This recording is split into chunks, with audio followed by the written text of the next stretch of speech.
नमस्कार। आज हम बात करेंगे कोलोनोस्कोपी के बारे में। वो लोगों के अंदर बहुत तरह की भ्रांतियां हैं कोलोनोस्कोपी को लेके। कोलोनोस्कोपी जब भी किसी को एडवाइस करते हैं वो एकदम से डर जाता है कि पता नहीं क्या टेस्ट बता दिया है, वो पता नहीं कितने इसके साइड इफेक्ट होंगे। इन्हीं भ्रांतियों को दूर करने के लिए आज का वीडियो बनाया है। कोलोनोस्कोपी को लेके सबसे बड़ी भ्रांति जो लोगों की होती है कि ये एक बहुत पेनफुल टेस्ट है। ये बिल्कुल गलत है।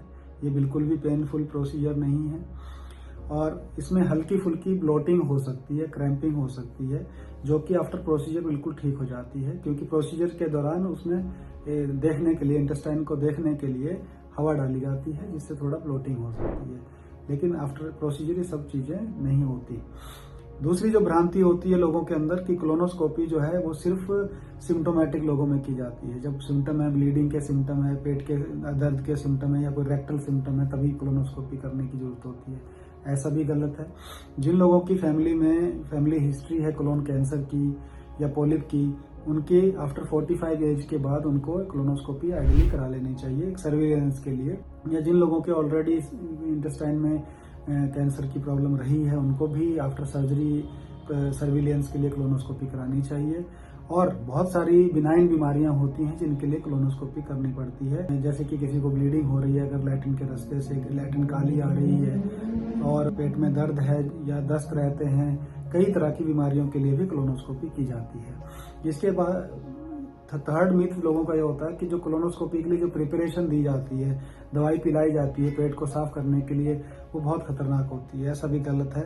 वो बिल्कुल खतरनाक नहीं होती है। आजकल बहुत सारा तरह की दवाइयां आती हैं जिसको हम कोलोनोस्कोपी प्रिपरेशन में यूज करते हैं और आपको पानी में मिला के वो पीनी पड़ती है। उसके बाद आपको पेट लैट्रिन आती है बार बार और पेट साफ होता है। खूब पानी पीना होता है और बिल्कुल पेट साफ, जितना अच्छा पेट साफ करके आएंगे उतना अच्छा आपके टेस्ट का रिजल्ट भी आने के चांस रहते हैं, ताकि उसमें क्लियर कट देख पाए। अगर वहाँ स्टूल होगा आपके कोलोन में तो फिर वो प्रोसीजर की इफेक्टिवनेस कम हो जाती है, दोबारा कई बार करना पड़ सकता है।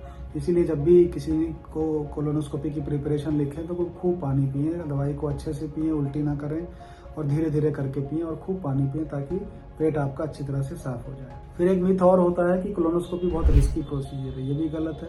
कोलोनोस्कोपी बिल्कुल भी रिस्की नहीं है। अगर एक्सपीरियंस डॉक्टर अगर कोलोनोस्कोपी कर रहा है तो ये बिल्कुल भी रिस्की नहीं है। परफोरेशन और ब्लीडिंग के जो रिस्क बताए जाते हैं बहुत रेयर होते हैं और वो तभी होते हैं जब पेशेंट को ऑलरेडी कोई समस्या चल रही होती है, ऑलरेडी कोई उसकी बीमारी अंदर ऐसी है जो इस सब तरह की कॉम्प्लिकेशन कर सकती है। इसके अलावा जो लोग हैं, कई ऐसा सोचते हैं कि हम बिल्कुल ठीक हैं, हम क्यों कोलोनोस्कोपी कराएं, डॉक्टर तो ऐसे ही कोलोनोस्कोपी लिख दी। तो ऐसा नहीं है, ये बहुत गलत बात होती है। ऐसे ही कोई इतना बड़ा टेस्ट नहीं बताएगा आपको कोई सिम्टम होते हैं, कई बार वो सिम्टम दूसरे टेस्टों में पता चलते हैं। स्टूल टेस्ट कराया उसमें ब्लड टेस्ट पॉजिटिव आ रहा है, स्टूल टेस्ट एल्प्रोटेक्टिन कराया उसमें पॉजिटिव आ रहा है। तो इस तरह के अगर टेस्ट कभी पॉजिटिव आते हैं दूसरी तरह के भी, तो उसके वही क्लैरिफाई करने के लिए कोलोनोस्कोपी करनी पड़ती है। कई बार सीटी स्कैन कराया उसमें इलियम में या सीकम में थिकनिंग आ जाती है, कहीं इंटेस्टाइन वॉल की थिकनिंग आ जाती है, तो उसको क्लैरिफाई करने के लिए भी कोलोनोस्कोपी की जाती है कि ये बिनाइन प्रॉब्लम है या इसमें कुछ खराबी तो नहीं है। इसके आगे जो लोगों का मिथ होता है कि कोलोनोस्कोपी सिर्फ ओल्ड एज लोगों को ही करानी चाहिए, यह भी गलत है। कोलोनोस्कोपी जिसको भी प्रॉब्लम है, पेट की समस्या आ रही है और जिसको इंडिकेटेड है, डॉक्टर ने बताया है, उसको कराने की जरूरत पड़ सकती है, वो चाहे किसी भी एज का हो। ज्यादातर जिनकी फैमिली में कोलोन की प्रॉब्लम रही है, कोलोन कैंसर रहा है या पॉलिप की बीमारी रही है, उनको आफ्टर 45 तो करानी ही चाहिए। लेकिन कई लोग जो यंग लोग होते हैं, जो आईबीडी है, इन्फ्लेमेटरी बाउल डिजीज है, अल्सरेटिव कोलाइटिस, क्रोन्स डिजीज, ये सब जो है यंग एज की बीमारियां होती हैं, तो यंग एज में भी कोलोनोस्कोपी कराने की जरूरत पड़ सकती है। इसके अलावा जो लोगों का अगला मिथ है वो ये होता है कि मेरे रिजल्ट नॉर्मल आ गया एक बार कोलोन करके तो दोबारा कभी कोलोनोस्कोपी कराने की जरूरत नहीं है। ऐसा भी नहीं है। अगर जरूरत पड़ती है, इंडिकेटेड होता है, तो कोलोनोस्कोपी दोबारा कराने की जरूरत भी पड़ सकती है।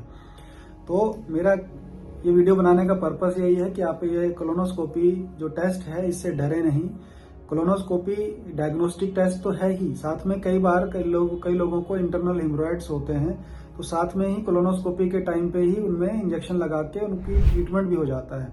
किसी के कोई ग्रोथ है, पॉलिप है, तो उसको पॉलिप को निकाल भी सकते हैं, ग्रोथ की बायोप्सी भी ले सकते हैं, कहीं से ब्लीडिंग हो रही है उसमें इंजेक्शन भी लगा सकते हैं। तो ये सिर्फ डायग्नोस्टिक नहीं है, थेरेप्यूटिक इम्प्लीकेशन भी होती हैं और अपनी बीमारी को ये सोचना कि मैं ये टेस्ट नहीं कराऊंगा, तो वो डायग्नोसिस को आप मिस करेंगे और हो सकता है फिर वो बीमारी आगे बढ़ जाए और आपका ही नुकसान हो। तो अगर इस वीडियो से आपके कोलोनोस्कोपी के प्रति आपके मिथ्स दूर होते हैं तो आप ये शेयर करें, और अगर कुछ और भी जानना हो कोलोनोस्कोपी के बारे में तो आप हमें मैसेज कर सकते हैं, हम उसका रिप्लाई करने की कोशिश करेंगे।